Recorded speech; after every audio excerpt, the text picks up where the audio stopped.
ఈరోజు నాకు చెప్పడానికి ఇచ్చిన అవకాశం బట్టి ముందుగా సంఘ పెద్దలకి, అలాగే నేను చెప్పిన వాక్యాన్ని మీరు కూడా శ్రద్ధగా వింటారని మీకు కూడా దేవుని నామమున స్తుతులు చెల్లించును గాక. సో ఈరోజు జనరల్గా నేను ఏం చెప్తాను అనుకున్నానంటే, ఫస్ట్ నేను చెప్పను, మీరు విన్న తర్వాత నేను మిమ్మల్ని లాస్ట్ అడుగుతాను అనమాట. సో నేను ఏం చెప్పాను అనేది మీరే నాకు చెప్పాలి అసలు, అంటే అప్పుడు నాకు అర్థమవుతుంది అనమాట. నేను చెప్పింది మీకు అర్థమైందా లేదని మీకు అర్థమవుతుంది. సో జనరల్గా ఫస్ట్ టైం అడుగుతూ ఉంటారు, ఫస్ట్ అవర్ వచ్చే అంటే స్టార్టింగ్. సో జనరల్గా నేను ఏం అడుగుదాం అనుకుంటానంటే, స్కూల్కి వెళ్ళే పిల్లలు ఎంతమంది ఉన్నారు ఇక్కడ? అంటే ఇక్కడ చర్చిలో కాదు, జనరల్గా మీకు పిల్లలు ఉంటారు కదా, స్కూల్కి వెళ్ళే పిల్లలు ఎంతమంది ఉన్నారు? వీళ్ళు కాకుండా ఇంకా ఇంకా అందరు పెద్దవాళ్ళు అయిపోయారా? ఉన్నారు ఇంకా? సో వాళ్ళు చర్చిలోకి వచ్చారా? సరే, ఇది ఎందుకు అడిగాను మిమ్మల్ని నేను లాస్ట్ లో చెప్తాను. ఒకవేళ నేను మర్చిపోయినా మళ్ళీ నెక్స్ట్ సండే చెప్పినప్పుడు మళ్ళీ అడుగుతాను అన్నమాట. సో అప్పుడు మీకు అర్థమవుతుంది నేను ఎందుకు ఇది అడిగాను అనేసి. సో ఈరోజు మనం వాక్యంలోకి వెళ్ళిపోతాం. సో టైం అవుతుంది కదా. న్యాయాధిపతులు మొదటి అధ్యాయం 1వ వచనం చదువు. యెహోషువ మృతి పొందిన తరువాత ఇశ్రాయేలీయులు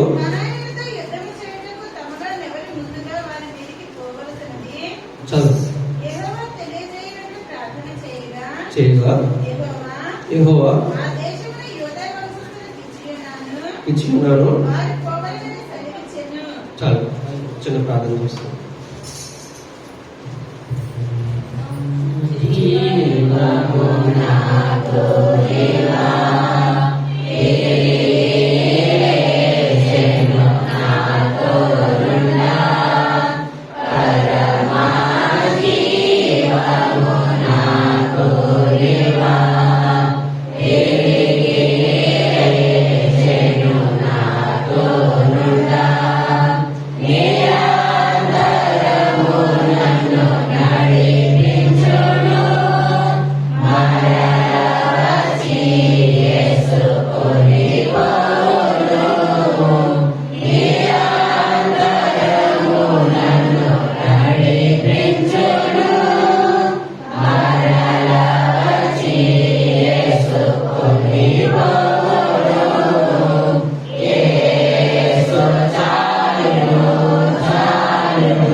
సర్వేశ్వరులకు అద్భుతమైన ప్రియపరులకు తండ్రి, మీ ఘనమైన పాదాలు చేసిన పాదాలకు స్తోత్రాలు చెల్లించుకుంటున్నాను. మీ కొందనాలు అయ్యా తండ్రి, నేను యొక్క పరిశుద్ధినాను తండ్రి, నేను సంఘమంతా ప్రభావ కూడి అయ్యా తీసుకున్న చేయాలని బట్టి మీ కొందనాలు అయ్యా. నేను తండ్రి నాకు ఇచ్చిన అవకాశం బట్టి ప్రభావ అయ్యా, నేను ప్రభావ చెప్తున్న మాటలు తండ్రి, నేను కదా ప్రభావ నాతో మీరుండి ప్రభావ నేను అయ్యా చెప్పమని ఆలోచిస్తున్నాను తండ్రి. మీ కొందనాలు ఇచ్చిన బిడ్డలు కూడా తండ్రి నేను శ్రద్ధగా ఆలకించి విన్న వాక్యాన్ని ప్రభావ వారి హృదయాల్లో ప్రభావ వృత్తి నాటబడి ప్రభావైనా అయ్యా దినదినము తండ్రి దాన్ని ఎత్తిపెట్టి ప్రారంభించగలిగే కృపను దినత వాళ్ళు దాయించండి. అయినా ఇంకా ప్రభావ ప్రియా బిడ్డలు తండ్రి నేను ఇద్దరు ప్రభావైన తండ్రి భోజనం పెట్టుకున్న కుటుంబాన్ని ఒకసారి జ్ఞాపకం చేసుకుని అదే తండ్రి నేను భోజనం చేసి కాబట్టి ఈ కుటుంబాలందరూ ప్రభావ క్షేమ చదువులు కృపను దినత దాయించండి. చిన్న ప్రాథమిక పాసులు చేర్చుకోండి. అది 2 నిమిషాలు పెట్టించడం కాదు తండ్రి.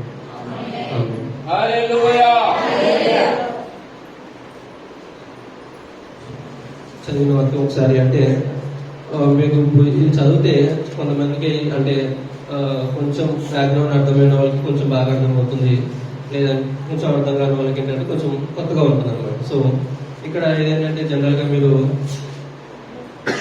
న్యాయాధిపతులుగా మనం చదువుకుంది మొదటి అధ్యాయం. సో చదువు.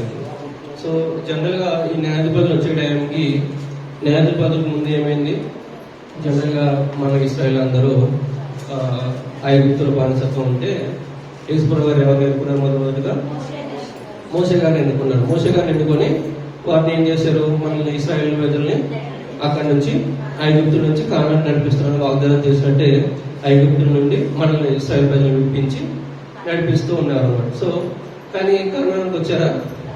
రాలేదు. అంటే కాకుండా సంథింగ్ కొంచెం యాక్సిడెంట్స్ వల్ల ఏమైందంటే మోసే గారి దేవుడు ఏం చెప్పారు మోసే గారికి, కానాన్ని చూసుకోగానే ప్రవేశించబడమని చెప్పారు. సో తర్వాత అక్కడ వచ్చిన తర్వాత నెక్స్ట్ మోసే గారిని తర్వాత ఎవరిని ఎన్నుకున్నారు? యెహోషువ గారు యెహోషువ గారిని ఎన్నుకున్నారు.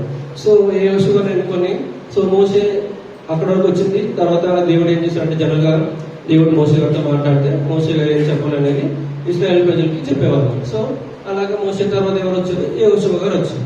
యెహోషువ గారు కూడా సేమ్ ఎలాగంటే యేసుప్రభుతో మాట్లాడుతూ యేసుప్రభు గారు ఏం చెప్తే అది యెహోషువ గారు చేసేవారు. సో అక్కడ వీళ్ళు అప్పటికి కానానికి వచ్చిన తర్వాత కానాన్ని డివైడ్ చేసేసుకున్నారు అనమాట.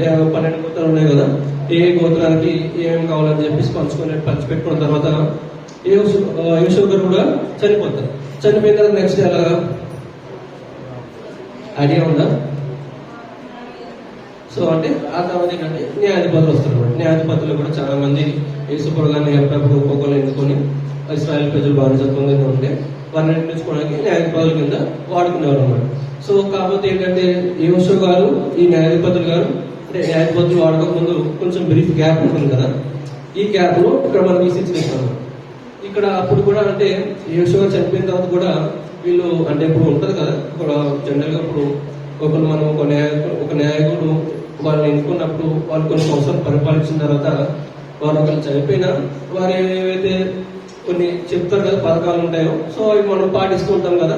అలాగే యెహోషువ గారు చనిపోయిన తర్వాత కూడా ఇశ్రాయేల్ ప్రజలు కొంచెం దేవుళ్ళలో అంటే దేవుడు అంటే భయభక్తులు అన్నీ ఉన్నాయి.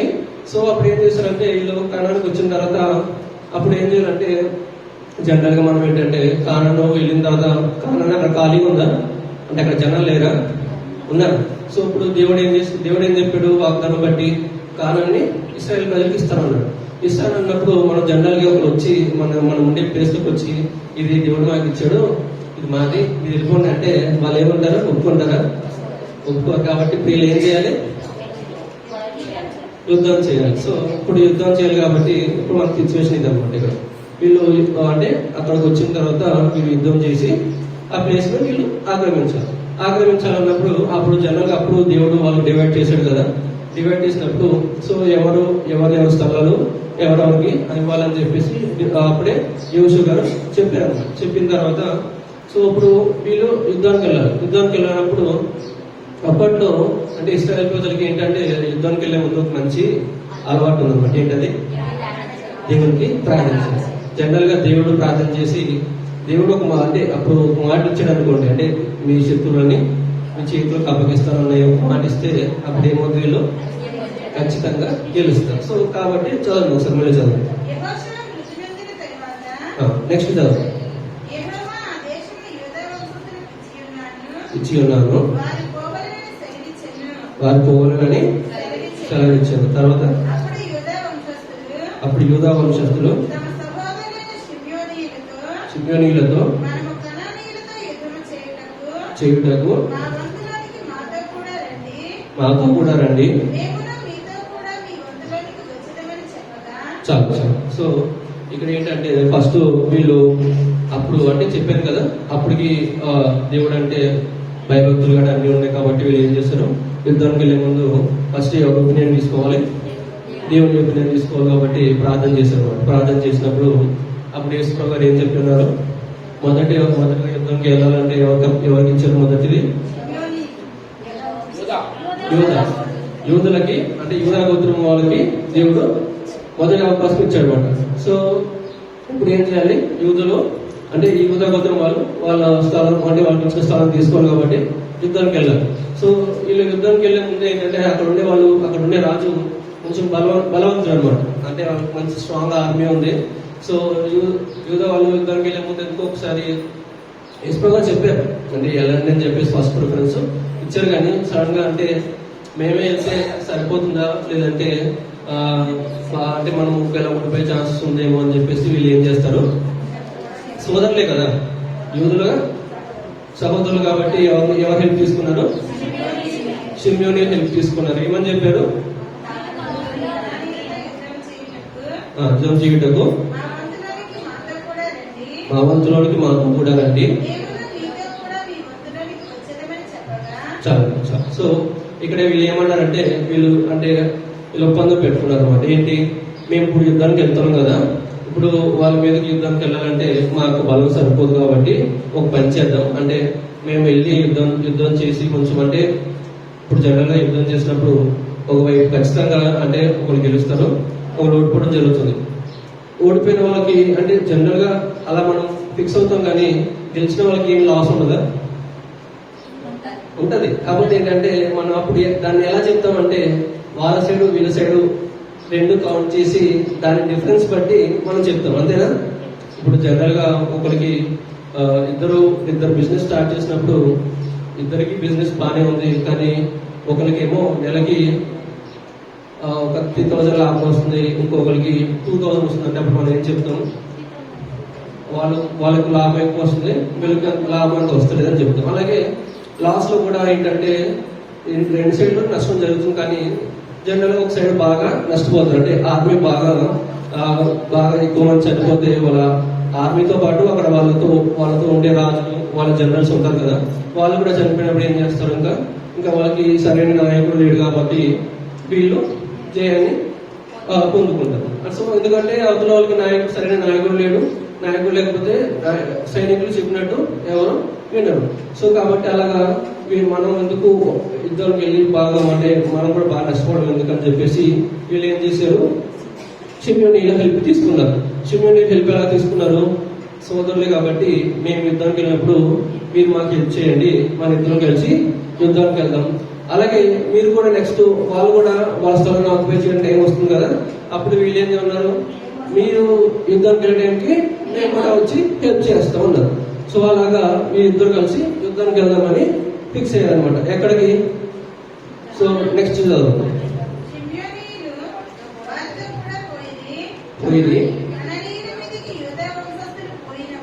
పోయినప్పుడు అప్పగించాను కనుక చేసి చాలా జనరల్ గా ఇప్పుడు మీరు మనం చూసుకుంటే దేవుడు అంటే ఇప్పుడు మనకి యూదా అంటే అర్థం ఏంటి? స్తుతి. జనరల్ గా మనం ఎప్పుడైనా కానీ మన అంటే దావీదు మహారాజు గారిని చూసుకుంటే ఆయన డైలీ ఎన్నిసార్లు స్తుతించేవారు? 7 మార్లు స్తుతించేవారు అనమాట. జనరల్ గా అంటే స్తుతి అనే దానికి దేవుడు అంత ప్రాముఖ్యత ఇచ్చేవాడు అనమాట అప్పుడు. కాబట్టి ఇక్కడ వీళ్ళకి 12 మంది గోత్రాలలో కూడా ఫస్ట్ దేవుడు ఎవరికి ప్రిఫరెన్స్ ఇచ్చాడు? స్తుతి అనే గోత్రానికి. అంటే మీకు యూదా అంటే మీకు అర్థం కాదు కాబట్టి మనం తెలుగులో చెప్పుకుందాం. జనరల్ ఇప్పుడు మనం చెప్పుకునే గోత్రాలు ఏమేమి ఉన్నాయి?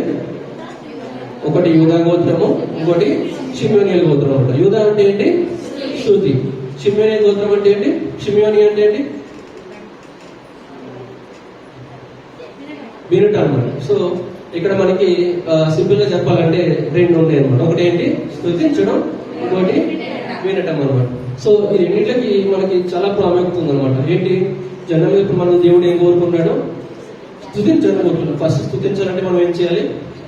వినాలి కదా. అంటే దేవుడి మాటలు విన్న తర్వాత దేవుడిని స్తుతించాలి. కాబట్టి స్తుతించడానికి వినడానికి చాలా ప్రాముఖ్యత ఉంది. కాబట్టి వీళ్ళిద్దరూ కలిసి ఇప్పుడు జనరల్ గా దేవుడు స్తుతిస్తేనే అంత మనకు మేలు చేస్తున్నప్పుడు దేవుడి మాటలు విని స్తుతిస్తే ఇంకెంత ఉంటుంది. కాబట్టి మీరు ఇప్పుడు ఇద్దరు కలిసి యుద్ధానికి వెళ్ళారన్నమాట. ఇప్పుడు మీరు యుద్ధానికి ఎవరెవరు వెళ్ళారో తెలిసింది. సో ఎవరి మీద యుద్ధానికి వెళ్ళారో కూడా తెలియాలి కదా. తెలియాలి కాబట్టి అప్పుడు అంటే అక్కడ కానాన్ అనే ప్రాంతానికి అక్కడ అంటే మొత్తం కానాన్లో అక్కడ ఒక రాజు ఉన్నాడు అనమాట. ఆ రాజు ఏంటంటే ఆ రాజు పేరు అదోని బెజెక్ అనమాట. సో అంటే అదోని బెజెక్ అంటే ఏంటంటే జనరల్ గా బెజెక్ అనేది ఆ ప్రాంతం అనమాట.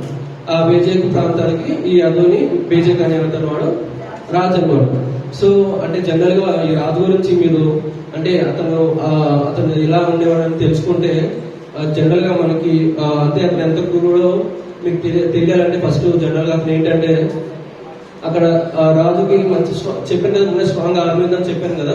సో అతను ఏంటంటే ఎప్పుడు యుద్ధానికి వెళ్ళినా అతనికి ఓటం అనేది తెలియదు అనమాట. సో అతను ప్రతిసారి పక్కన ఉన్న ఏ దేశం మీద యుద్ధానికి వెళ్ళినా ప్రతి దేశం మీద గెలిచేసేవాడు అనమాట. గెలిచేసేవాడు అలాగే అతను ఏం చేసి అతనికి ఒక అలవాటు ఉందన్నమాట. ఏంటంటే క్రూరుడు అని చెప్పాను కదా, సో క్రూరుడు అని చెప్పాను కాబట్టి అతను ఏం చేసేవాడు అంటే ఆ దేశం మీద యుద్ధానికి వెళ్ళినప్పుడు ఆ గెలిచిన తర్వాత అక్కడ రాజుని ఇతని యొక్క కోటకు తీసుకుని వచ్చి ఏం చేసేవాడు అంటే వాళ్ళ బట్టన వేలును 2 బట్టన వేలు 2 కాళ్ళకు ఉండే బట్టన వేలు కూడా తీసేసేవాడు. అప్పుడు ఏమవుతుంది,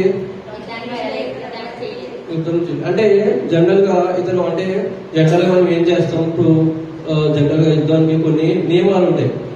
ఒక 2 దేశాల యుద్ధానికి వెళ్ళినప్పుడు ఏంటంటే జనరల్ గా వాళ్ళు యుద్ధం చేసినప్పుడు ఏం చేస్తారంటే సైనికులు కొట్టుకుంటారు, చంపుకుంటారు, తర్వాత ఓడిపోయిన తర్వాత ఏం చేస్తారంటే వాళ్ళని ప్రిజనర్స్ గా తీసుకుంటారు కదా, బందీలుగా తీసుకున్నప్పుడు వాళ్ళని ఏంటంటే హింసించకూడదు అనమాట. హింసించకుండా వాళ్ళని ఖైదీల కింద పెట్టుకుంటారు. కానీ ఇతను అలా కాకుండా ఆ ఓడిపోయిన రాజుని ఏం చేసేవాడు అంటే ఇతను కోర్టు దగ్గర తీసుకొచ్చి వాళ్ళ యొక్క 2 బట్టన వేలు 2 కాళ్ళకున్న 2 బట్టన వేలు తీసేసేవాడు. తీసేసినప్పుడు ఏమవుతుంది, జనరల్ గా అంటే ఇప్పుడు మనమే ఉన్నాం, మనకి బట్టన వేలు లేకపోతే మనం అంటే ఏదైనా చేయగలుగుతాం, రాయాలన్నా ఇబ్బంది. సో జనరల్ గా ఇప్పుడు రాయాలన్నా లేదంటే ఏదైనా పట్టుకోవాలన్నా వస్తుంది. ఇప్పుడు బట్టన వేలు లేకుండా పట్టుకోవాలంటే పట్టుకుంటాం, కానీ యుద్ధం చేయగలుగుతామా? బలం పెట్టి నువ్వు కత్తి తీసుకుని పొడిచిన అవతల వాడు జస్ట్ షీల్డ్ పెట్టినా కత్తి కింద పడిపోతుంది, అంతేనా?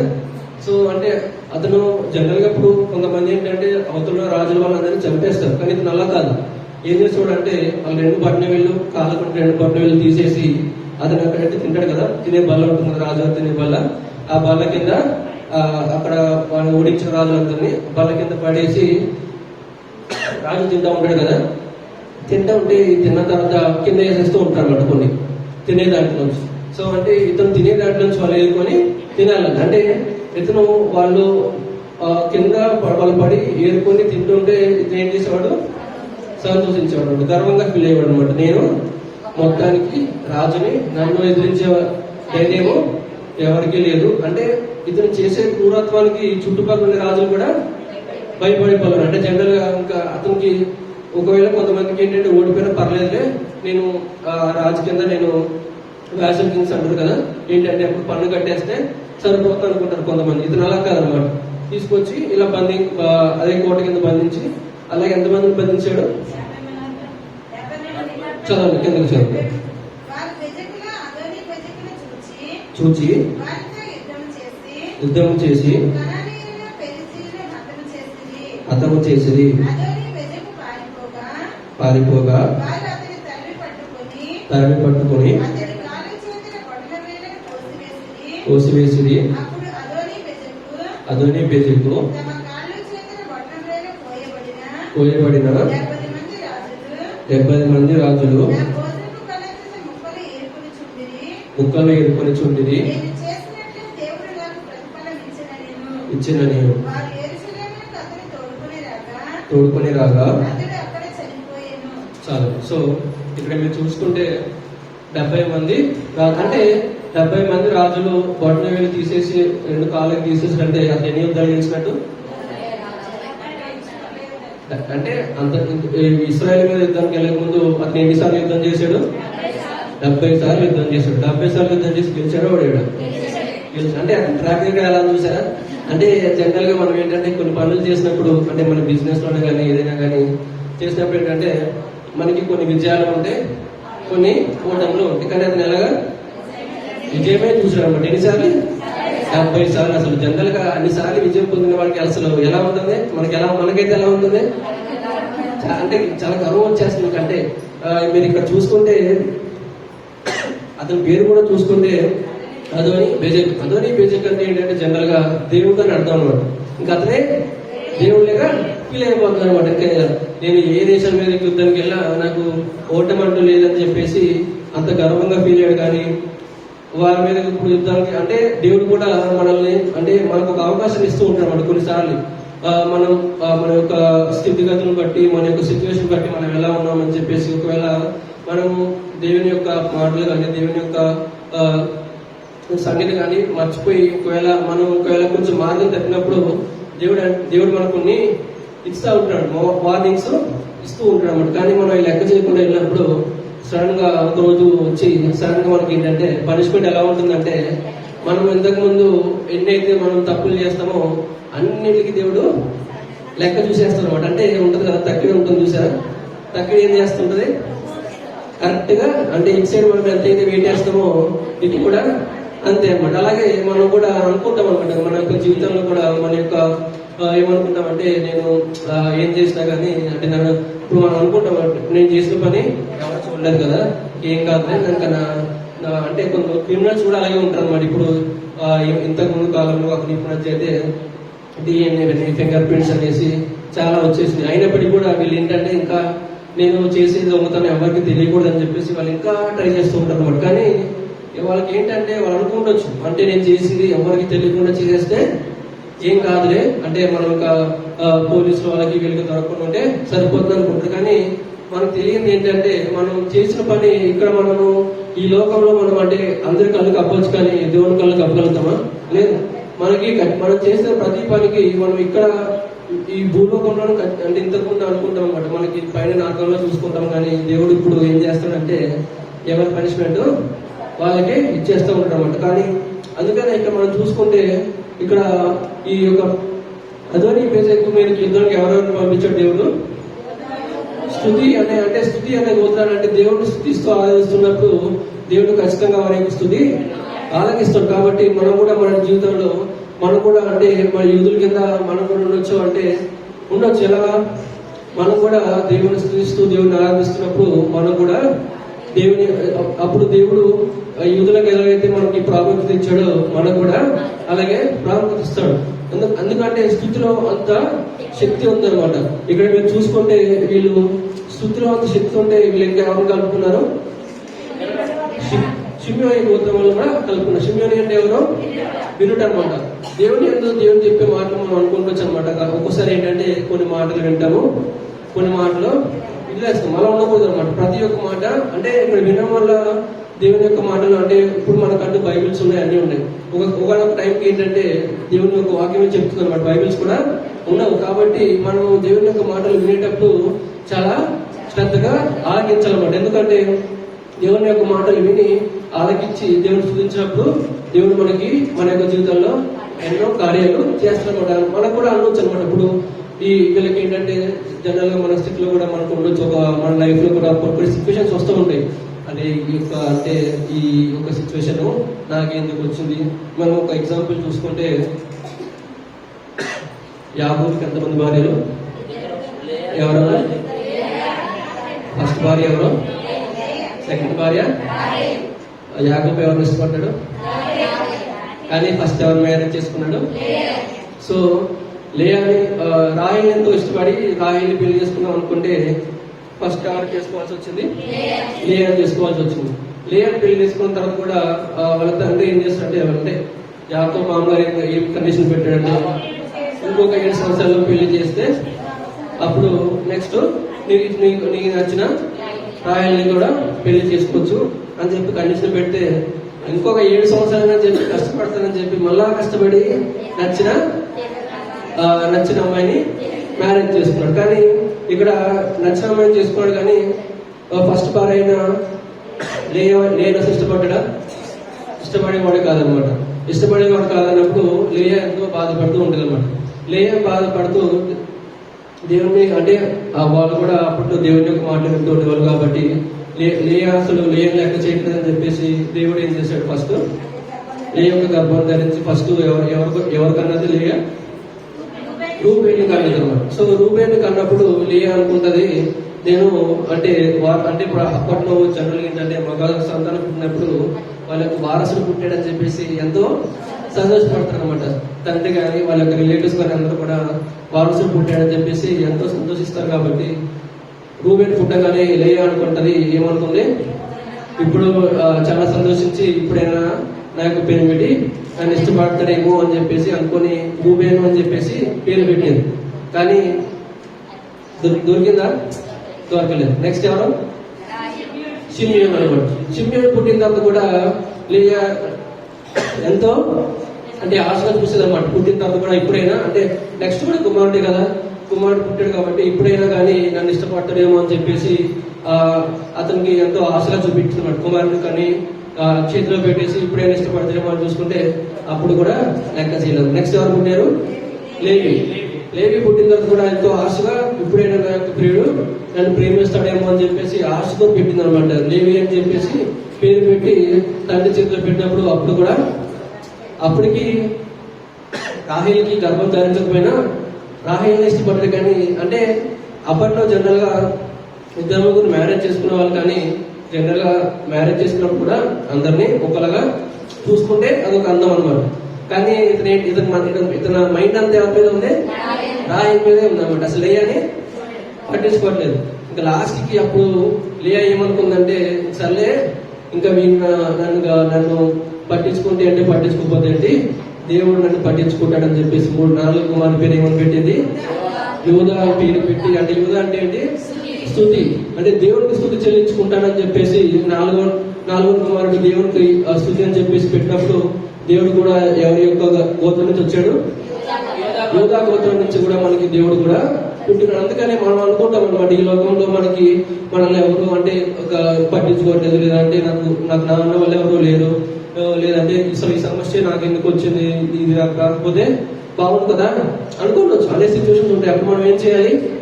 సో అంటే మనకు కొన్ని సిచ్యువేషన్స్ ఏంటంటే మనం తల్లిదండ్రులు చెప్పుకుంటాము, లేదా కొంతమంది ఫ్రెండ్స్ కి చెప్పుకుంటాం. కానీ కొన్ని ఏంటంటే చెప్పుకుంటే మనకి చిన్నపోతుందేమో అని చెప్పేసి అనుకుంటాం. ఉంటాయి, చాలా మందికి ఉంటాయి. అప్పుడు ఏమనుకోవాలి, మనం దేవుడికి స్తుతి చెల్లించుకున్నప్పుడు దేవుడే మన స్తుతి ఆలకిస్తాడు అనమాట. ఆలకించి మనకి ఏంటంటే దేవుడే సహాయం చేస్తామన్నమాట. జనరల్ గా ఇక్కడ మనం చూసుకుంటే ఇక్కడ ఈ యొక్క అదోని రాజు అప్పుడు కూడా 70 సార్లు గెలిచిన తర్వాత కూడా అసలు అతనికి అంత గర్వంతో ఉన్నప్పుడు లాస్ట్ కి ఇతను కూడా బటన్ వేలు 2 కాళ్ళవి తీసేసినప్పుడు ఏమన్నాడు చూసారు, చదవండి, 7వ చదవండి. అప్పుడు అదోని చదవండి, బెజెకు పోయబడిన రాజులు ఏర్పరచుండేది చాలు. సో అప్పుడు అంటే రియలైజ్ అయ్యాడు అనమాట, నేను వాళ్ళ యొక్క బటన్ వేళ్ళు కాళ్ళు తీసేసి వాళ్ళ భోజనం వాళ్ళ కింద పడేసి వాళ్ళకి నేను ఆహారం వేస్తుంటే ఎంత ఆనందపడ్డాను, దేవుడు ప్రతిదీ అంతకందుకు నాకు కూడా సేమ్. అంటే అంత రాజు అయ్యి జనరల్ గా మనం చూసుకుంటే ఒకేసారి రాజులలో కూడా డిఫరెన్స్ ఉంటుంది అనమాట. అప్పట్లో అంటే వాళ్ళ డిఫరెన్స్ అంటే ఎంత వాళ్ళకి భూమి ఉందో, లేదంటే ఎంత సైన్యం ఉందో దాన్ని బట్టి వాళ్ళకి డిఫరెన్స్ ఉంటుంది అనమాట. అంత ఇతను 71 రాజ్యాలు గెలిచి అంత సైన్యం ఉండి కూడా ఇద్దరు గోత్రాల మీద దేవుడి వీళ్ళకి ఏం చేశాడు, జయాన్ని కలిగజేసి సేమ్ ఇతని ఎంత ఓడిపోయే రాజులు కూడా ఎలాగైతే సిచ్యువేషన్ ఉన్నప్పుడు ఇతను కూడా అదే సిచ్యువేషన్ వచ్చాడో అప్పుడు అనుకున్నాడు అనమాట. అప్పుడు నేను వీళ్ళకి ఏదైతే సిచ్యువేషన్స్ అంటే వీళ్ళకి ఎలాగైతే నేను బట్టల వేలుకు తీసేసి కాళ్ళు ఒక బట్టల వేలు తీసేసానో వీళ్ళు కూడా నాకు కూడా అదే స్థితి కలిగిందని చెప్పేసి అప్పుడు రియలైజ్ అనమాట. అప్పుడు రియలైజ్ అని ఏమైనా ఉందా, చేయగలిగింది. జనరల్ గా మనం చూసుకుంటే బటన్ వేలుకి చాలా ప్రాముఖ్యత అనమాట. ఎందుకంటే ఈ బటన్ వేలు మనం ఎలాగైనా బ్రేడ్ చేయొచ్చు, ప్రతిదీ పట్టుకోవాలన్నా గ్రిప్ ఉంటుంది అనమాట. సో మనం మెడికల్ ఫీల్డ్ కూడా చూసుకుంటే మనకు నాడు ఎక్కడ చూస్తారంటే ఇక్కడ చూస్తారు, ఇక్కడ దొరకకపోతే కొంచెం ఇక్కడ చూస్తారు. సో దీనికి సపరేట్ బ్లడ్ సప్లై కూడా ఉంటుంది అనమాట. సో కాబట్టి దీనికి బటన్ వేలుకి అంత ప్రిఫరెన్స్ ఉంటుంది. కాలం కూడా టోని జనరల్ గా ఇంగ్లీష్ ఏమంటారు, టో అంటారు. మనం ఆ బటన్ వేలు ఏమంటారు, గ్రేడ్ 2 అంటారు. గ్రేడ్ 2 అంటే ఇప్పుడు ఆ గ్రేడ్ 2 తీసేస్తే జనరల్ గా మనం కొంచెం అటు ఇటుగా నుంచుంటాం, కానీ పరిగెట్టగలుగుతామా? ఎందుకు? మనకి సరైన గ్రిప్ ఉండదు, మనకి అలాగే డైరెక్షన్ కూడా అర్థం కాదు. అంటే ఇప్పుడు జనరల్గా మనం బటన్ వేలు ఉంటే మనం కంట్రోల్ చేసి ఎటైనా డైరెక్షన్స్ చూడొచ్చు, కానీ బటన్ వేలు తీసేస్తే పరిగెట్టలేరు, కరెక్ట్ గా నుంచోనో లేదు, ఎటు బ్యాలెన్స్ చేయలేరు. ఈ 2 తీసేస్తే ఏది పట్టుకోనో లేదు, తినాలన్నా ఇబ్బంది, అంతేనా? ప్రతి విషయంలోనూ ఇబ్బంది. కాబట్టి జనరల్ గా మనకి ఏంటంటే సాతానుడు మనల్ని జనరల్ గా మనం చూసుకుంటే ప్రేరేపించడానికి వచ్చినప్పుడు సాతానుడు శరీర రూపంలో రాకపోవచ్చు. ఒకసారి ఏంటంటే మన దగ్గరికి వచ్చే సాతానుడు ఒక్కోసారి ఏంటంటే మనకు చిన్న ఆలోచన మన మనసులో అలా పెట్టేస్తాడు, అలా నాటించేస్తాడు అనమాట. సో ఒక్కోసారి ఆ యొక్క ఆలోచన వల్ల కూడా మనం ఏంటంటే ఒక్కోసారి మన మార్గాన్ని తప్పేచ్చు. ఎందుకంటే చెప్పలేము అనమాట. ఒకసారి ఆ ఆలోచన ఎలా అంటే మన యొక్క సిచ్యువేషన్ బట్టి ఇప్పుడు మనం అందరము సంఘంలోకి వచ్చి దేవుని మాటలు వింటున్నాం కాబట్టి మనకి దేవుడు అంటే ఏంటో తెలుసు, దేవుని యొక్క భయభక్తులు అంటే తెలుసు. ఒకవేళ మన సంఘం నుంచి బయటకు వెళ్ళిన తర్వాత మన చుట్టుపక్కల కూడా చాలా మంది దేవుడు అంటే ఎవరో తెలియని వాళ్ళు కూడా ఉంటారు. ఉండి వాళ్ళకి ఏంటంటే భయం లేక మనం చూసుకుంటాం, మన న్యూస్ లో కూడా వింటుంటే చాలా సిచ్యువేషన్స్ లో ఏంటంటే చాలా మంది అవి విన్న తర్వాత ఏంటంటే మనకు అనిపిస్తుంది అసలు ఇలాంటి మనుషులు కూడా ఉంటారా లేదా అని చెప్పి ఉంటారు. అన్ని సిచ్యువేషన్స్ ఉన్నాయి, జరిగినాయి కూడా చాలా మంది. సో అసలు అవన్నీ ఏంటంటే జనరల్ గా సాధారణ ఏంటంటే అదొక ఆలోచన మనకు మనసులో పెట్టేస్తారా అంటే అలా విన్నప్పుడు జనరల్ గా మనకి అంటే అప్పుడు మనకి ఆలోచన ఉంటుందా, ఉండదు. అంటే అలా చేయాలని అని కూడా మనకు తెలియదు. ఒకేసారి అలా చేసే వరకు ఓకే ఇలా కూడా చేస్తారని తెలిసినప్పుడు మనకి ఏంటంటే ఆ ఆలోచన అనేది అలాగా నాటుకుపోతుంది అనమాట. నాటుకుపోయి స్లోగా ఏమవుతుందంటే మనం కూడా దేవుని యొక్క మార్గం నుంచి తప్పిపోవచ్చు. అందుకే మనం ఏం చేస్తూ ఉండాలంటే నిత్యము దేవుని సన్నిధిలోకి వస్తూ ఉండాలన్నమాట. దేవుని సన్నిధిలోకి వస్తూ ఉన్నప్పుడు ఏంటంటే మన ఎందుకు ఉన్న చెడు ఆలోచనలు కానీ చెడు తలంపులు కానీ అన్ని ఏంటంటే దేవుని మాటలు విన్నప్పుడు మనము ఎప్పుడైతే సాధారణ పెట్టిన మనలో అంటే మన సాధారణ నాటిన విత్తనం ఉంటుంది కదా, అది తీసేస్తున్నమాట. దేవుని మాటలు విన్నప్పుడు మనకు అర్థమవుతుంది అనమాట. ఇప్పుడు మనము ఇక్కడ అర్థమై పేసేకున్నాం కదా, జనరల్ గా మనము అంటే అందుకని బైబిల్ అనేది 2 అంచులుగా కట్ గా మనం అంటాం అనమాట. జనరల్ గా బైబిల్ అంతా మంచిగా రాస్తే మనం ఏమనుకుంటాం, మనకు చెడు తెలుస్తుందా, తెలియదు. అంటే మనం కొంతమంది ఉంటున్నమాట క్యూరియాసిటీ ఉంటుంది అనమాట కొంచెం. అంటే ఆ క్యూరియాసిటీ వాళ్ళు ఏం చేస్తారంటే ఏం కాదు ఒకసారి చేస్తే ఏమవుతుంది అని చెప్పేసి స్లోగా స్టార్ట్ చేస్తారు. ఇప్పుడు మనం చూసుకుంటే మన యొక్క నిజ జీవితంలో కూడా బెట్టింగ్స్ చూస్తూ ఉంటాం అనమాట. స్టార్టింగ్ వాళ్ళు ఏం చేస్తారు, మెల్లగా ఫ్లాక్స్ స్టార్ట్ చేస్తారు. లేదు ఏం కాదులే 50 రూపీస్ 100 రూపీస్ పెడితే ఏం కాదులే అనుకొని అలా స్టార్ట్ చేస్తారు. అంతేనా, 50, 100 తో స్టార్ట్ చేస్తారు, మెల్లగా 1000 లోకి వెళ్తారు, మెల్లగా 1000, 2000. అంటే ఇంకా సాధారణ ఏంటంటే ఏం కాదులే ఇప్పుడు నువ్వు 2000 పోయింది కదా, అదే నువ్వు మళ్ళీ 2000 పెట్టేస్తే అంతకంతకు చేస్తుంది కదా అని చెప్పేసి మళ్ళీ 4000 పోయినప్పుడు ఏమంటాడు, 5000 పెట్టేసి 5కి 5 వచ్చేస్తుంది, ఏమంతా సెట్ అయిపోద్ది కదా అని చెప్పేసి. అంటే ఆ చిన్న ఆలోచన అన్నమాట మనకు. ఒక్కసారి ఒక 50, 100 తో స్టార్ట్ అయింది, ఎక్కడికి వెళ్ళిపోతుంది ఇంకా అంటే మనకు ఒక స్థితి వస్తుంది, అరే అప్పుడే ఆపేస్తే బాగుంది కదా. ఇప్పుడు అసలు వాళ్ళు ఎలా ఉంటుందంటే వాళ్ళ స్థితి అంటే ముందు నొయ్య వెనకాల నొయ్య అన్నట్టు ఉంటుంది అన్నమాట. సో కాబట్టి ఏంటంటే మనం రెగ్యులర్ గా దేవుని సన్నిధిలోకి వస్తూ దేవుని అంటే చెప్పాను కదా, వినడం అనేది చాలా మంచి లక్షణం అన్నమాట. మనం వింటూ ఉండాలి, స్తుతిస్తూ ఉండాలి. వినడం వల్ల స్తుతించడం వల్ల మనకి ఏంటంటే మన ఎందుకు ఉన్న చెడు తలంపులు కానీ చెడు ఆలోచనలు కానీ అన్ని తొలగిపోతాయి అనమాట. తొలగిపోయి మనం దేవుని ఎందుకు కానీ దేవుని మార్గం అందు నడుస్తూ ఉంటాం అనమాట. సో అలాగే ఇక్కడ మనం చూసుకుంటే ఇక్కడ చూసుకున్నాం కదా, అదోని బెజెక్ అనేది ఎలాగైతే దేవుడు అతని యొక్క అంత పెద్ద రాజైనా కానీ దేవుడు వీళ్ళందు విజయాన్ని కలగజేశాడు అనమాట. అలాగే ఇక్కడ మనం చూసుకుంటే ఇక్కడ మీకు వీళ్ళు అదోని బెజెక్ అనేది కానాను ప్రాంతం అని చెప్పాను కదా. ఈ కానానీయులు అంటే వీళ్ళు ఎక్కడి నుంచి వచ్చారంటే ఇక్కడ మనము ఆదికాండము 9:25 చూసుకుంటే చదవవసరం లేదు కానీ నేను చెప్తాను అనమాట. నోహాకి 3 కుమారులు ఉన్నారు కదా, ఎవరెవరు నోహా కుమారులు ఎవరెవరు? షేము, హాము, యాఫెతు. సో జనరల్ గా మనకు తెలిసింది అనమాట.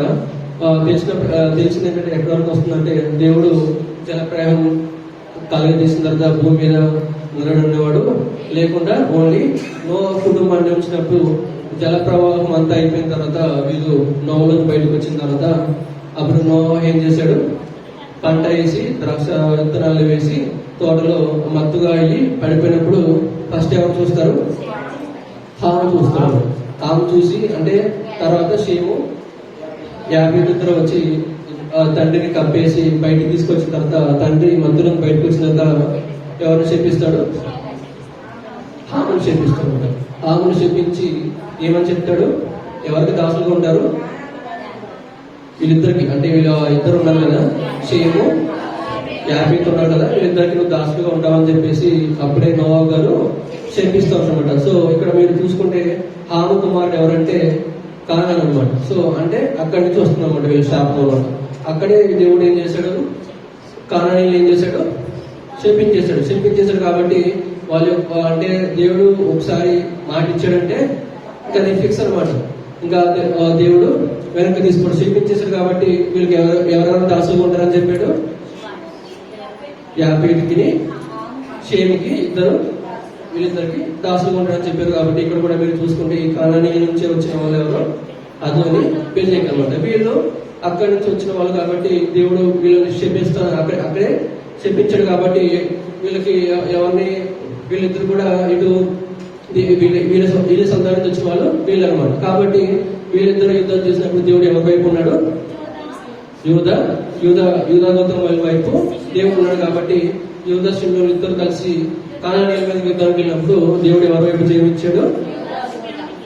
అంతే అనమాట. సో కాబట్టి ఏంటంటే అంటే మనం కూడా ఒక్కోసారి అనుకుంటాం అనమాట, మనం చేసిన తప్పులు మనం గొప్పపడతాయేమో అనుకుంటాం. కానీ మనం చేసే తప్పులు ఒక్కోసారి ఏమవుతాయి, మన పిల్ల తరాలు కూడా నిలబడి చేస్తాయి అనమాట. కాబట్టి మనం ఏంటంటే మనం చేసే ప్రతి పనులను మనం ఏంటంటే ఎలా ఉండాలి?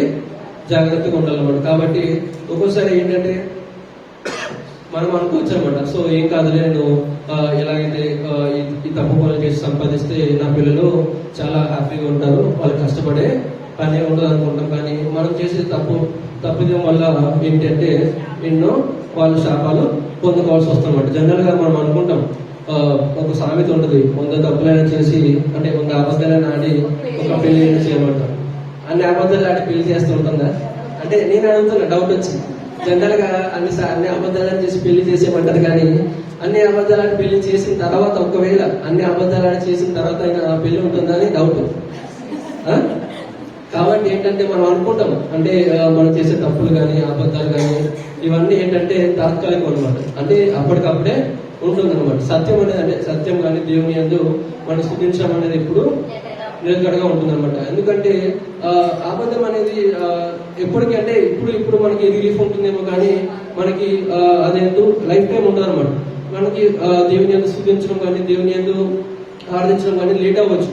ఎందుకంటే మీరు అబ్రహాం శారా గారికి దేవుడు ఇచ్చాడు, ఎప్పుడు మీకు సంతానాన్ని, అంటే దేవుడు అంటే జనరల్ గా మనకి ఏంటంటే మనం ప్రార్థన చేసినప్పుడు మనం సంతానాన్ని అడుగుతాం, దేవుడు సంతానాన్ని ఇస్తాడు. కానీ అబ్రహాంకి ఏమని ఇచ్చాడు దేవుడు వాగ్దానాన్ని? నీకు సంతానం అంటే నీకు ఇసుకలేని వాళ్ళే అంత సంతానాన్ని ఇస్తానని చెప్పాడు అనమాట. అంటే జనరల్ గా అంత సంతానం రావాలంటే ఇప్పుడు జనరల్ గా మనం అనుకుంటాం, ఇప్పుడు మన ఒక ఫ్యామిలీ ఉంది, వాళ్ళకి పిల్లలు పుడుతూ ఉండొచ్చు. ఒక్కోసారి మగ సంతానం లేకపోతే వాళ్ళ ఫ్యామిలీ నెక్స్ట్ టైం వెళ్తుందా అంటే వాళ్ళకి పేరు వెళ్ళదు. కానీ దేవుడు అబ్రహాంకి ఏమని మాటించాడు? ఇసుకోలేని వాళ్ళే అంత అంటే లెక్క పెట్టలేనంత సంతానాన్ని ఇస్తానని చెప్పేసి వాగ్దానం ఇచ్చాడు. కానీ ఎప్పుడు ఇచ్చాడు వాగ్దానం? అబ్రహాంకి అప్పుడు 8 సంవత్సరాలు? 75 సంవత్సరాలు ఇచ్చినప్పుడు. కానీ 75 సంవత్సరాలప్పుడు దేవుడు వాగ్దానం ఇచ్చిన తర్వాత దేవుడు ఎప్పుడు ఇచ్చాడు వాళ్ళకి? మళ్ళా 100వ సంవత్సరానికి సంతానం కలిగిస్తున్నాడు. కాబట్టి దేవుడు ఒకసారి మనకి ఆజ్ఞ ఇచ్చినప్పుడు అది కొంచెం అంటే ఖచ్చితంగా నెరవేరుస్తాడు. కానీ మనకి ఏంటంటే ఒకసారి కొన్ని టెస్ట్ పెడుతూ ఉంటాం. అంటే మనకి వచ్చే ఇబ్బందులు కానీ మనకు వచ్చే బాధలు మనం ఎలాగా దేవుడిని మనం చేస్తామా లేదంటే దేవుడిలోనే నడుస్తామా అని చెప్పేసి ఒక చిన్న పరీక్ష పెడుతూ ఉంటాం. కాబట్టి మనం ఏంటంటే అలాంటి సిచ్యువేషన్ వచ్చినప్పుడు మనం దేవుడిని ఇంకా బలంగా చూపిస్తూ ఉంటాం అనమాట. లేదంటే మనం ఒకసారి లేదు ఇంకా నా వల్ల కావట్లేదప్పుడు మనం ఏం చేయాలి? కుటుంబంతో కానీ లేదా సంఘ బిడ్డలతో కానీ హెల్ప్ తీసుకొని ప్రార్థన చేస్తూ ఉండాలి. కానీ అంతేకాదు కానీ అప్పుడు అబ్రహాం గారు ఇంకా నాకు అవ్వదులే అని చెప్పేసి అనుకుంటే ఇంత సంతానం కలిగేదా? కాదు.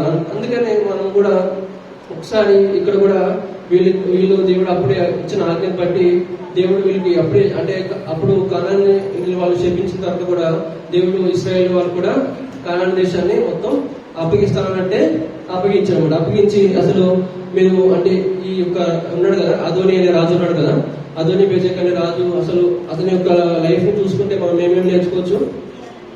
నేర్చుకోవచ్చా? ఏం నేర్చుకోవచ్చు?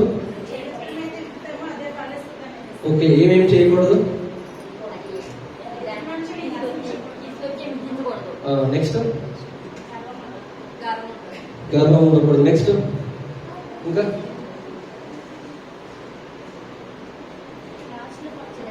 అంటే అంటే ఓకే చెప్పారు. కానీ నెక్స్ట్ అంటే జనరల్ గా మనం అతని యొక్క లైఫ్ లో అంటే అంతమంది 70 మంది రాజుల్ని ఓడించిన తర్వాత వాళ్ళ యొక్క బటన్ వేలు కాళ్ళ యొక్క బటన్ వేలు తీసేసి భోజనం బల్ల కింద వాళ్ళు పడేసి వాళ్ళని అంటే అలాగా వాళ్ళని అంటే వాళ్ళంత దీన స్థితిలో చూసి ఆనందిస్తున్నాడు కదా. కాబట్టి అసలు అతన్ని చూస్తే మనం ఏం తెలుసుకోవచ్చు అంటే ఇంకా అంటే అతని మైండ్ సెట్ ఎలా ఉంటుందంటే ఇంకా ఒకసారి వీళ్ళు ఓడిస్తే ఇంకా వాళ్ళకి ఇంకొక ఛాన్స్ ఉండకూడదు, ఛాన్స్ ఇవ్వకూడదు వాళ్ళకి. మళ్ళీ వాళ్ళు అంటే జనరల్గా ఏంటంటే మనం అప్పట్లో వ్యాసల్ కింగ్స్ అంటే ఎలా అంటే మనకంటూ మనం ఎన్ని సంవత్సరాలు జీవిస్తాం అంటే 60 సంవత్సరాలు లేదా 70 సంవత్సరాలు.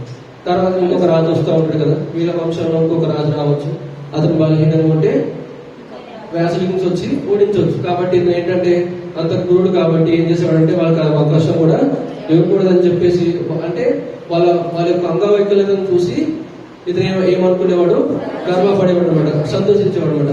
వీళ్ళు ఆసక్తిలో నన్ను ఎదిరించారు కాబట్టి వీళ్ళు ఆసక్తిలో ఉన్నారని చెప్పేసి.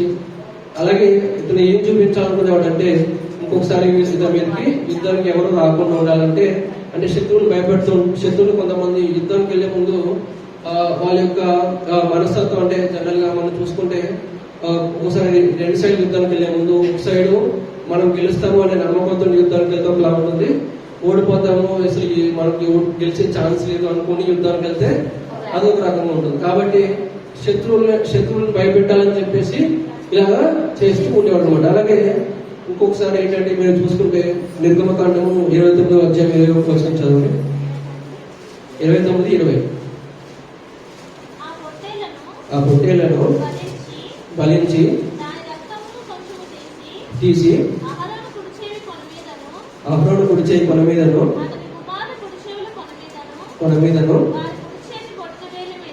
వారి కుడి చేతి బొటన వేలి మీదను వారి కుడికాలి బొటన వేలి మీదను ప్రోక్షింపవలను. చాలా. సో అంటే అప్పట్లో మనం పాత నిబంధనలు చూసుకుంటే దేవుడిని ప్రదర్శించేటప్పుడు రక్తాన్ని ఎక్కడెక్కడ ప్రోక్షించే వాళ్ళు చెవుల మీదను 2 బొటన వేల మీదను 2 బొటన వేల అంటే కాళ్ళకున్న బొటన వేల మీద కూడా రక్తాన్ని ప్రోక్షించాలన్నమాట. సో ఇప్పుడు వీళ్ళకి బొటన వేలు కాళ్ళకున్న బొటన వేలు లేకపోతే దేవుని ఎందుకు ప్రతిష్ఠించాలన్నా వీళ్ళు కావాలి కాబట్టి అంటే వీళ్ళు దేవుని ఎందుకు ప్రతిష్ఠించాలనే అవకాశం కూడా ఇవ్వకుండా ఉండాలని చెప్పేసి అలాగా ప్రవర్తిస్తూ ఉండేవాడు. కాబట్టి అంటే వీళ్ళకి ఏంటంటే ఇతని మైండ్ సెట్ ఎలా ఉంటుందంటే ఇంకా వీళ్ళకి సెకండ్ ఆప్షన్ అంటే ఇతని ఎందుకు యుద్ధానికి చేసే ధైర్యం ఉండకూడదు, అలా చేసేయాలనే అవకాశం కూడా ఇవ్వకూడదు అని చెప్పేసి అలాగా చేస్తుంటారు. కాబట్టి మనం ఏంటంటే జనరల్ గా చూసుకుంటే ఇలాంటి మైండ్ సెట్ కానీ ఇలాంటి ఆలోచనలు కానీ ఎందుకు వస్తుంటాయి అంటే మనం చూసుకుంటే జనరల్ గా మన యొక్క లైఫ్ లో కానీ అంటే చాలా మంది గమనించి ఉండొచ్చు అన్నమాట. మనకి మనం హ్యాపీగా ఉన్నప్పుడు మనం చాలా తక్కువ చేస్తూ ఉంటాం అన్నమాట. కోపంగా ఉంటే గమనించారు ఎవరైనా అంటే నేను కోపంలో కూడా తప్పులు చేయాలనుకున్నారా?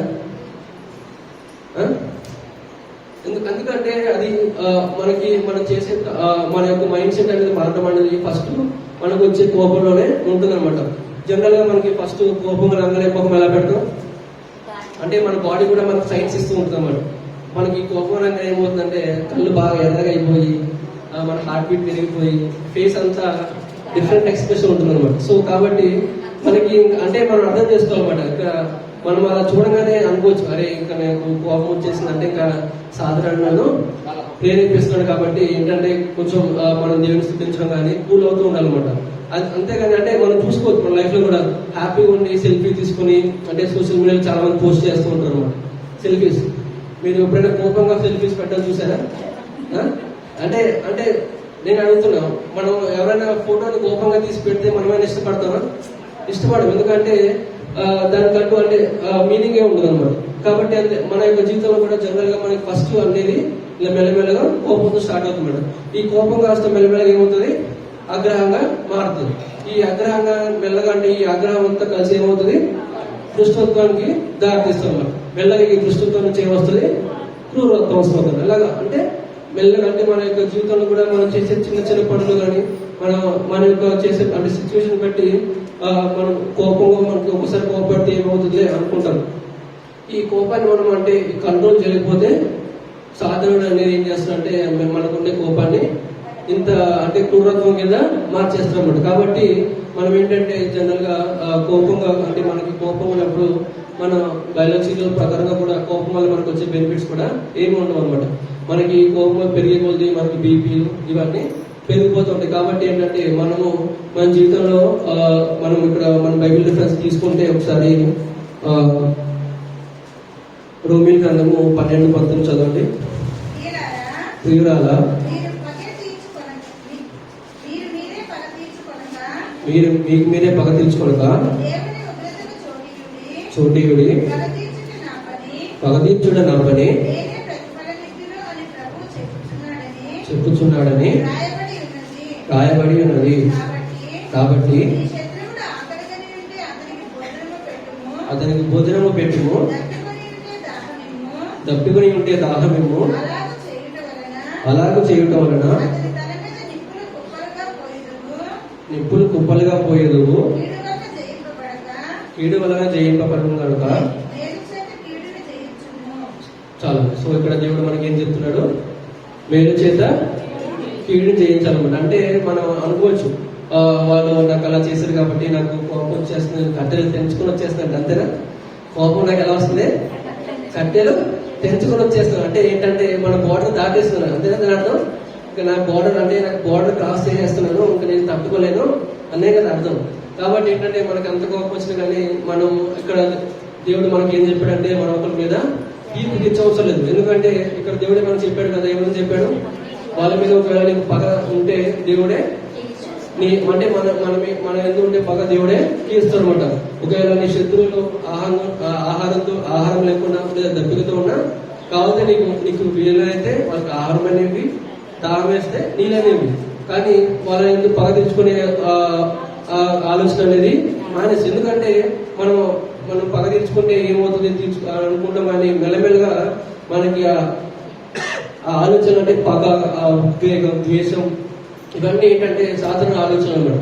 సాధారణ ఏం చేస్తుంటే మన మైండ్ సెట్ అంతా మార్చేస్తాం. అంటే దేవుడి నుంచి కాకుండా చీకటిలోకి మనల్ని నెట్టేస్తూ ఉంటాడు. మనకే అర్థం కాదు, మనకే తెలియనట్టు మనం ఏంటంటే దేవుడి నుంచి చీకటిలోకి నడుస్తూ ఉంటాం. కాబట్టి మనకు ఉండొచ్చు మన యొక్క లైఫ్ లో కూడా మన చుట్టుపక్కల వాళ్ళు కూడా మనకి వాళ్ళందు మన ఎందుకు గొడవలు జరగవచ్చు లేదా ఏదైనా ఉండొచ్చు, కానీ దేవుడికి వదిలేస్తుండాలి అనమాట. మనం ఎలా ఉండాలంటే ఇక్కడ మీరు చూసుకుంటే యూదా గోత్రం వాళ్ళు అంటే స్తుతి అని చెప్పారు కదా.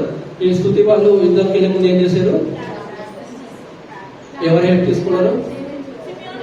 సిమియోను వాళ్ళని హెల్ప్ తీసుకున్నారు. అంటే సహోదరులే కాబట్టి వీళ్ళు ఏమనుకున్నారు? ఇద్దరు ఒక ఒప్పందానికి వచ్చి హ్యాపీగా అంతేనా, వీళ్ళు యుద్ధానికి వెళ్ళినప్పుడు వీళ్ళు హెల్ప్ చేస్తారు, వాళ్ళు యుద్ధానికి వెళ్ళినప్పుడు వీళ్ళు హెల్ప్ చేస్తారు. కాబట్టి మనం కూడా ఎలా ఉండాలంటే మన ఎందుకు పూర్వ వాళ్ళకి ఎలా ఉండాలి? సంతోషంగాను కలిసిమెలిసి ఉండాలి. మనకి గొడవల మనకి ఏం వస్తుందా? కోపం, ఉద్దేశం. అంటే వాళ్ళ మీద ఒకవేళ మనం యుద్ధం ఆడేసి లేదా కోపంతో గొడవ ఆడేసి గెలిచిన తర్వాత అసలు మనకి ఏమైనా ఉంటుందా? మనకి దొరికేది ఏమైనా ఉంటుందా? అంతేనా? మనకి లాభం ఏమైనా ఉంటుందా దానివల్ల? ఏమీ ఉండదు. కాబట్టి మనకి గొడవలు ఇవన్నీ ఎందుకంటే ఇవన్నీ సాధారణ మనకి పెట్టే ప్రేరేపణ. కాబట్టి మనం ఎప్పుడు ఎలా ఉండాలంటే మన యొక్క గొడవలతో కానీ లేదా మనకి వచ్చే సంఘస్థులతో కానీ మన యొక్క కుటుంబ సభ్యులతో కానీ ఏంటంటే మనం ఎలా ఉండాలి? ప్రేమతోనూ శాంతి సమాధానంతో ఉండాలన్నమాట. అలా ఉన్నప్పుడు దేవుడు కూడా మనకి మంచి ప్రతి విషయంలో దేవుడు అంటే మనకి ప్రతిసారి దేవుడు అనేది దేవుడు స్వయంగా వచ్చి మనకి హెల్ప్ చేయలేదు. ఎందుకంటే మనం ప్రార్థన చేసినప్పుడు దేవుడు కూడా ఎలా చేస్తాం? మనకి ఒక మనిషి రూపంలోనే వచ్చి సహాయం చేస్తాడు. కాబట్టి మనం ఏంటంటే మనం ఎప్పుడు కోపంగా కానీ అలాగా ద్వేషంతో అలా ఎప్పుడు మన మనసు అనేది అలా నిండిపోతూ ఉంటే దేవుడు మన మనసులో మెల్లమెల్లగా దేవుడు మన మనసులో నుంచి చోటుని తీసేస్తాడు, మనమే తీసేస్తాడు అనమాట. కాబట్టి మన యొక్క హృదయంలో కానీ మన యొక్క మనసులో దేవుడు అంటే దేవుని యొక్క వెలుగు ఉండాలంటే మనం ఎలా ఉండాలి? ప్రేమతోనూ సమాధానంతో ఉండాలన్నమాట. అలా ఉన్నప్పుడు దేవుడు అంటే ఇక్కడ మీరు చూసుకుంటే ఇక్కడ రోమా గ్రంథం చూడండి ఒకసారి. ఉపాధ్యాయ గ్రంథము 1వ అధ్యాయం 15వ వచనం.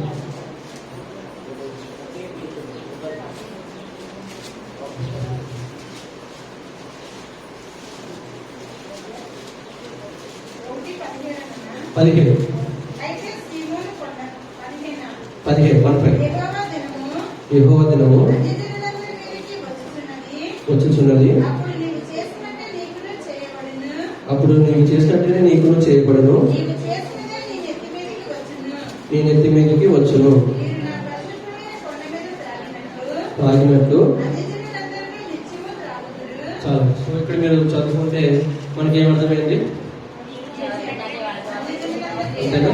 ఇక్కడ జనరల్ గా సైన్స్ స్టూడెంట్స్ వాళ్ళు ఉంటే ఫేమస్ లా అనుకున్నాడు న్యూటన్ స్టార్ లా తెలిసేవాళ్ళు కదా. న్యూటన్ స్టార్ లా చాలా ఫేమస్ అనమాట.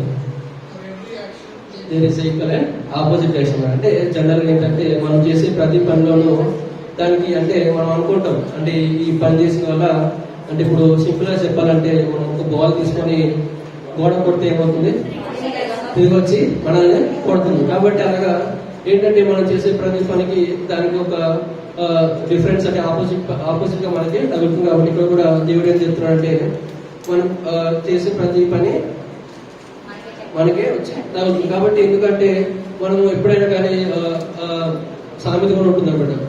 ఏమంటారు, బూడిద కొడితే అంటే బూడిద మీద రాయేస్తే అది మన మీద చెల్లుతుంది, అంతేనా అర్థం.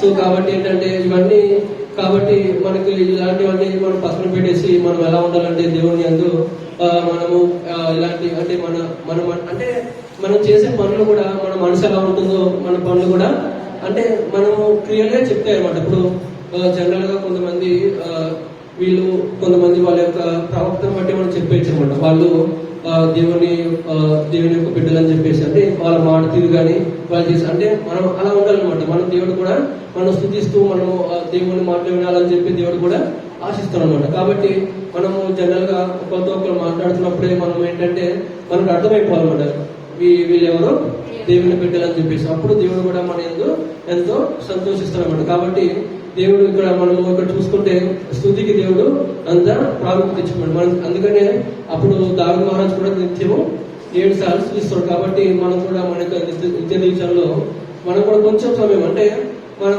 జనరల్ గా మీకు లాస్ట్ టైం చెప్పి ఉంటారు అనమాట, ప్రార్థన చేయాలి. ఎన్నిసార్లు ప్రార్థన చేసినా మంచి అని చెప్పాను కదా. దేవుడు కూడా సిలువలో 7 మాటలు మాట్లాడినప్పుడు 3 సార్లు ప్రార్థించారు. కాబట్టి మనకి స్థుతించడానికి ప్రార్థించడానికి చాలా ప్రాముఖ్యత ఉందన్నమాట. ఎందుకంటే మనం అనుకుంటాం జనరల్ గా కొంతమంది అనుకుంటారు పాట పాడకుండా ప్రార్థన చేయడానికి రాదనుకుంటాం. కానీ జనరల్ గా ప్రార్థన చేయడానికి రాదు అని వదిలేసే కంటే కొంతమంది మన చర్చ్ లో ప్రార్థన చేసేటప్పుడు మనం స్థుతించినప్పుడు ఏమంటూ ఉంటాం, స్థుతి అని కొన్నిసార్లు అలాగ అన్నప్పుడు మెల్లగా స్థుతి అని చెప్పేసి స్టార్ట్ చేస్తే మనకి ప్రార్థన అదే వస్తుంది. కాబట్టి స్థుతి అంటే దానికి చాలా ప్రాముఖ్యత. మనకు జనరల్ గా స్థుతి అంటే దానికి మనం ఏంటంటే దేవుణ్ణి అంటే ఇప్పుడు మనం ఏంటంటే జనరల్ గా మనం ప్రార్థన చేసేటప్పుడు మనం చేసే ప్రార్థన కూడా డిఫరెన్స్ ఉంటుంది అనమాట. ఎలా అంటే ఇప్పుడు మనం వచ్చి దేవుని యందు ప్రార్థన స్టార్ట్ చేసి అయ్యా నాకు ఇవన్నీ ఇబ్బందులు ఉన్నాయి, నాకు ఒక 2 కేజీలు బంగారం, ఒక 2 కోట్ల డబ్బు, ఇంత ఆస్తి ఇచ్చేయని అడిగితే దేవుడైనా ఇష్టపడ్డు. కాబట్టి ఏంటంటే మనం చేసే ప్రార్థన కూడా ఎలా ఉండాలంటే దేవునికి మహిమకరంగా ఉండాలి. అంటే మనం ఏం చేయాలంటే ప్రార్థన చేసేటప్పుడు కూడా ఫస్ట్ మన యొక్క పూర్వీకుల్ని జ్ఞాపకం చేసుకోవడము. అయ్యా అప్పట్లో అంటే మీకు నచ్చిన వాళ్ళు అబ్రహాం గారు కానీ దావీదు మహారాజా కానీ అలాగా ఎవరు నచ్చితే వాళ్ళని మీ యొక్క సిచ్యువేషన్ బట్టి అంటే మీకు ఫ్యామిలీలో అప్పులు కానీ ఇరుకులు కానీ ఇబ్బందులు కానీ ఇలా ఉన్నప్పుడు సేమ్ అప్పట్లో కూడా వాళ్ళ యొక్క పితరులు కూడా ఉన్నారు కదా, అలాంటి స్థితిలో ఉన్నప్పుడు వాళ్ళు కూడా మీరు ఎలాగైతే తాకి స్వస్థపరిచి ఉన్నారో నన్ను కూడా ఒకసారి మీరు జ్ఞాపకం చేసుకోండి అని చెప్పి అలా ప్రార్థన చేయడం కానీ ఫస్ట్ ఏం చేయాలంటే మన పూర్వల గారి నుంచి కానీ మన యొక్క బంధువుల గురించి తర్వాత మన కుటుంబం మన గురించి ప్రార్థన చేయాలి. అందరి గురించి ప్రార్థన చేసాం కానీ దేవుని గురించి చేస్తున్నాం ప్రార్థన చేయం. కాబట్టి మనం స్థుతిస్తున్నాం అంటే ఏంటంటే అర్థం ఏంటంటే మనం దేవుణ్ణి జ్ఞాపకం చేసుకుంటాం అనమాట. దేవుని కూడా మనం అంటే జనరల్ గా అనుకుంటాం అంటే మనం ఇన్ని ఇబ్బందులు అనేది దేవునికి చెప్పే ముందు అసలు దేవునికి మన యొక్క ఇబ్బందులు కానీ మన యొక్క పరిస్థితులు దేవునికి తెలియకుండా ఉంటాయి, అన్ని తెలుసు. కాబట్టి ఏంటంటే మీకు ప్రార్థన చేయడం రాకపోయినా మీరు జస్ట్ దేవుని స్థుతిస్తే చాలు, అవునా? దేవుని జ్ఞాపకం చేసుకుంటే మన యొక్క జీవితం మన యొక్క బాధలు దేవునికి తెలియదా? దేవునికి అన్ని తెలుసు. కాబట్టి మీకు ప్రార్థన చేయడం రాకపోయినా ఏది రాక అంటే నాకు కొంచెం ఇబ్బంది ఉంది అన్నప్పుడు కానీ ఏం చేయాలి, మనము స్థుతిస్తున్నాం అనమాట. దేవుని స్థుతించినప్పుడు మనం దేవుని జ్ఞాపకం చేసుకుంటే దేవుడు ఖచ్చితంగా మనల్ని జ్ఞాపకం చేసుకుంటాం. మనం జ్ఞాపకం చేసుకొని మనం అంటే జనరల్ గా మనం అడిగినప్పుడు జనరల్ గా అంటే మనం ఇమాజిన్ చేసుకోలేము. అంటే మనం అడిగేదానికి మనకి కొన్ని బౌండరీస్ ఉండొచ్చు. అంటే మనము నాకు ఇంత ఆస్తి ఉండాలని అడగొచ్చు, కానీ దేవుడు ఇస్తే అసలు మనం లెక్కించలేనంత ఇస్తారన్నమాట. కాబట్టి ఎప్పుడైనా కానీ మనం ఏంటంటే స్థుతించడానికి చాలా ప్రాముఖ్యత ఉందన్నమాట. దేవుడిని ఎప్పుడైతే మనం నిత్యము దేవుడిని జ్ఞాపకం చేసుకుంటామో దేవుడు కూడా మనల్ని మన కుటుంబాన్ని నిత్యము జ్ఞాపకం చేసుకుంటాడు. అలాగే ఫస్ట్ ఏమడిగా నేను స్టార్టింగ్ అదే అర్థమైందా? చెప్పండి ఏమంటారు? అంటే మాట రావట్లేదు, నాకు ఇష్టపడట్లేదు, చెప్పాలి, గట్టిగా చెప్పాలి. అంటే సరే, ఈ వాక్యం విన్న తర్వాత మీకు ఏమంటుందో చెప్పండి. నెక్స్ట్ నెక్స్ట్ నెక్స్ట్ కోపం ఉండకూడదు. తర్వాత ప్రేమించాలి. తర్వాత తర్వాత అంతేనా? అది ఫస్ట్ ఎవరు రియలైజ్ అయ్యారు? అదోని రియలైజ్ అయ్యాడా? ఏమన్నాడు? అంతేనా? మనం ఏదైతే ఇస్తామో అదే వస్తాం. కాబట్టి ఇప్పుడు చెప్పండి, సండే స్కూల్కి అంటే సండే స్కూల్ కాకుండా పిల్లలు ఉన్నారు కదా, ఇప్పుడు చెప్పండి. అంటే కాబట్టి అంటే ఇప్పుడు మీకు ఏమర్థమైంది? చిన్నప్పటి నుంచి వాళ్ళని సన్నిధిలోకి నడిపిస్తే వాళ్ళు పెద్ద అయిన తర్వాత అంటే మనం చెప్పవలసిన లేదన్నమాట. ఏంటంటే మన బాడీకి ఒక సైకేటిక్ రిథమ్ అని ఒకటి ఉంటుంది అన్నమాట. ఇదేంటంటే మనం జనరల్ గా 10కి పడుకొని మార్నింగ్ 6కి లేవాలని చెప్పేసి మనం మైండ్ లో ఫిక్స్ అయ్యి అలా 3-5 డేస్ పడుకున్నాం అనుకోండి, అంటే జనరల్ గా స్కూల్కి వెళ్ళే పిల్లలకి అలవాటు అవుతుంది అనమాట. అంటే వాళ్ళకి ఏంటంటే పొద్దున్న లేచి లేదు మమ్మీ ఇంకా ఎక్కువసేపు పడుకుంటాను అని చెప్పేసి పీజీ పెడతారు. కానీ కొంచెం 10th స్కూలింగ్ అయిపోయి కొంచెం ఇంటర్మీడియట్ డిగ్రీకి వచ్చినానికి వాళ్ళకి అర్థమవుతుంది. అవునా? కొంచెం డైలీ టైం పడుకొని టైం కావాలంటే వాళ్ళకి అర్థమవుతుందా? అలాగే మనం కూడా చిన్నప్పటి నుంచే దేవుని సన్నిధిలో నడిపిస్తూ ఉంటే దేవుని యొక్క సన్నిధి రాగానే దేవునికి అంటూ కొంత సమయాన్ని ఇవ్వాలని చెప్పేసి మనం ఫిక్స్ అయినప్పుడు మనతో పాటు వాళ్ళని కూడా తీసుకొచ్చినప్పుడు వాళ్ళు అదే అలవాటుని చేసుకుంటారు. అంటే మనం కూడా జనరల్గా అనుకుంటాం, నేను వస్తున్నాను కదా, నాకు ఆశీర్వాదాలు వస్తున్నాయి, నా తరతరంలో కూడా ఆశీర్వాదం రావాలంటే ఏం చేయాలి? వాళ్ళు కూడా తరతరంలో దేవుడిని స్థుతిస్తుండాలన్నమాట. దేవుడిని వాళ్ళు తరతరంలో దేవుడిని స్థుతించాలంటే చిన్నప్పటి నుంచి రావాలి. అంతేనా? ఎందుకు చెప్తున్నానంటే జనరల్ గా ఇప్పుడు మనం అనుకుంటాం, ఇప్పుడు ఒక చిన్నపిల్లడు వచ్చి అన్నయ్య నాకు చెప్పావు కదా అది నాకు కొంచెం అర్థం కాలేదు, నాకు అది కొంచెం మళ్ళీ చెప్పాలంటే నేను చెప్తామన్నమాట. అదే కొంచెం వయసు వచ్చిన తర్వాత మళ్ళీ అదే ప్రశ్న వాళ్ళు అడగలుగుతారా? ఎందుకు? అంతే. కాబట్టి అందుకని మనం కూడా ఏం చేయాలంటే చిన్నప్పటి నుంచి వాళ్ళని దేవుని సన్నిధికి అలవాటు చేస్తున్నప్పుడు వాళ్ళు ఏంటంటే చిన్నప్పుడు దేవుని మాటలు వింటూ ఉంటారు, దేవుణ్ణి స్తుతిస్తూ ఉంటారు. కాబట్టి వాళ్ళు కూడా వాళ్ళ పిల్లలు కూడా అదే అలవాటుని చేస్తారు. కాబట్టి ఇప్పుడు మీకు ఏం తెలిసిందే? మళ్ళీ చెప్పండి. అంటే మనం ఏది ఇస్తామో అదే కోస్తాం. నెక్స్ట్ తర్వాత మనం ఎలా ఉండాలి? ఇద్దరు పొరుగు వాళ్ళతో కలిసిమెలిసి ప్రేమతో ఉండాలి. మనకు అదే మనం కోపంతో ద్వేషంతో ఉంటే ఏంటి?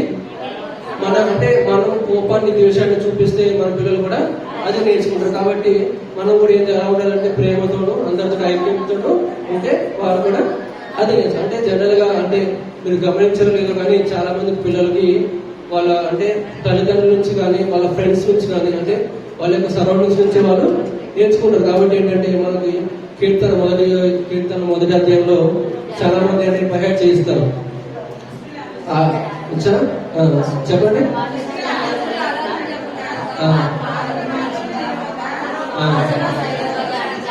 చాలు దాని అర్థం ఏంటి? ఫస్ట్ చదివారు కదా,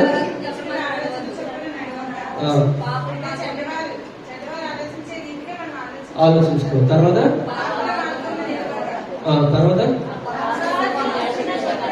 కూర్చోడు. అంటే జనరల్ గా సండే రోజు మనం ఎక్కడ కూర్చోవాలి? సండేలో కూర్చోవాలి. అదే సండేలో కూర్చోకుండా ఎక్కడ కూర్చుంటాము? సో కాబట్టి ఇక్కడ మనం అంటే కీర్తన అంటే మీరు ఇంకా కింద చదువుకుంటా ఉంటే దేవుడు మనకి క్లియర్ గా చెప్తున్నాడు అనమాట. అంటే మన యొక్క ఆలోచనలు కానీ మనం ఉండే స్థితులు కానీ ఈ యొక్క వాళ్ళ వల్ల కూడా మనము ఇన్ఫ్లుయెన్స్ అవుతున్నాం. కాబట్టి మనము అంటే అనుకోవచ్చు, నేను కొన్ని రోజులు ప్రార్థన చేశాను అయిపోయింది, ఇంకా నాకు దేవుడు చేశాడు, దేవుడు నాకు బాగా చేసేసాడు అనుకుంటే సరిపోదు. మనం రెగ్యులర్ గా దేవుని ఎందుకు నివసిస్తూ ఉండాలన్నమాట. అప్పుడు అందుకని మనం డైలీ సండే మనం దేవుని సన్నిధికి వస్తున్నప్పుడు ఒక్కోసారి మనకి కలిగే సాధారణ ఆలోచనలు కానీ సాధారణ ప్రేరేపణలు కానీ దేవుడి మాటలు విని దేవుని స్థితిస్తున్నప్పుడు ఏమవుతాయి అంటే మెల్లమెల్లగా అవి కూడా తొలగిపోతాయి అన్నమాట. కాబట్టి మనం అంటే కొంతమంది ఉంటారనమాట, ఏముందనే దేవుణ్ణి క్రిస్మస్ రోజు ఒక రోజు, న్యూ ఇయర్ రోజు ఒక రోజు, ఈస్టర్ రోజు చేస్తే సరిపోతుంది. అంతేనా? అలా కాదనమాట. మనం రెగ్యులర్ గా వస్తూ ఉంటే మనకి ఏంటంటే మనం ఇది అంటే ఇప్పుడు మనం జనరల్ గా అంతా ఇప్పుడు ఒక ఫోన్ లో మనం జనరల్ సెర్చ్ చేస్తే అన్ని వచ్చేస్తుంటాయి. ఇంతకుముందు అంటూ న్యూస్ అనేది చాలా స్లోగా ట్రావెల్ అవుతుంది. ఇప్పుడు ప్రతిదీ చాలా మనకి ఏది కావాలన్నా ఒక మొబైల్లోనే దొరికేస్తుంది. కాబట్టి ఏంటంటే మనకి సాధారణ యొక్క ప్రేరేపణలు కానీ వాటి దూరంగా ఉండాలంటే మనం ఏం చేయాలంటే దేవుని రెగ్యులర్ గా దేవుని సన్నిధికి వస్తూ ఉండాలి. దేవుని స్థుతిస్తూ దేవుని ఆరాధిస్తూ ఉంటే మన యొక్క చీకట్లు కానీ మన యొక్క సాధారణ శోధనలు కానీ అన్ని తొలగిపోతాయి అన్నమాట. సో ఇప్పుడు అర్థమైంది కదా. సో అర్థమైంది కాబట్టి మీకు ఈ బ్రీఫ్ గా చెప్పినా కాబట్టి ఒకసారి మళ్ళీ ఇప్పటివరకు తెలిసిన చెప్పాను కదా, మళ్ళీ ఒకసారి మళ్ళీ చెప్పాను. అంటే ఏమేమి అర్థమైంది చెప్పిన వాక్యం బట్టి మీరే చెప్పండి, నేను చెప్పను. ఈ వాక్యం అయిన తర్వాత ఏమేమి అర్థమైందో మీరే చెప్పండి. ఓకే, అదే పోస్తాం అంతేనా, చాలు. సో ఇవి ఒకటి అంటే ఇందాక మీకు చెప్పాను కదా, ప్రార్థన మనం చేసే ప్రార్థనప్పుడు కూడా మనం మనకి పూర్వీకుల్ని జ్ఞాపకం చేసుకోమని చెప్పాను కదా. మనం కూడా కొన్ని విషయాలు జ్ఞాపకం చేసుకొని దేవుడిని ప్రార్థిస్తే దేవుడే మనకి విజయాన్ని కలుగజేస్తాం. సో దేవుడి చిన్న మాటలు దీవించిన అందరూ తల ఉంచుకుంటే చిన్న ప్రార్థన చేస్తాం.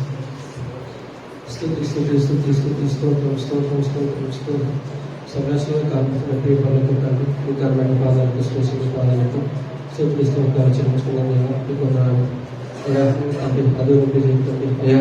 ఎంతో ప్రభావం కర్మదించిన ప్రభావం అయినా అతని యొక్క భోజనం బల్ల కింద ప్రభావం అయినా కుక్కకు వేసిన ప్రభావం ఇది రాత్రి ప్రభావం వేసినట్టయినా అంతటి రాజును కూడా ప్రభావం ఏంటంటే మీ గర్వాన్ని నుంచి ప్రభావం అయ్యా. మీరు కూడా తండ్రి అయ్యా తను ఏదైతే ప్రభావం అయినా వ్యక్తిన్నాడు ప్రభావం అదే కూర్చున్నాడు తండ్రి. మేము కూడా ప్రభావం అయ్యా మా యొక్క జీవితంలో తండ్రి మేము ప్రభావం ఏం ఇస్తున్నామో ప్రభావం అయ్యా మీరు ఒకసారి ప్రభావం జ్ఞాపకం చేసుకుంటాం. అయినా మేము సరైన తండ్రి అయిన ఫలాలను ప్రభావం వ్యక్తిగల ప్రభావం అయ్యా బిడ్డలుగా తండ్రి మేము ఉండే కృపను దంచేసి దాచింది అయ్యా. మేము తండ్రి అయినా మా ప్రభావ మా సంఘం అంతా ప్రభావం చిన్నటి తండ్రి అయినా అయ్యా యొక్క ప్రభావ ఫలాలు తండ్రి అయినా అయ్యా పొందుకునే కృపను దంచేసి దాచేయడం చిన్న ప్రాథమిక పాసలను చేర్చుకోమని ప్రజలు వచ్చిన పరమ తండ్రి. ఆమె ఆమె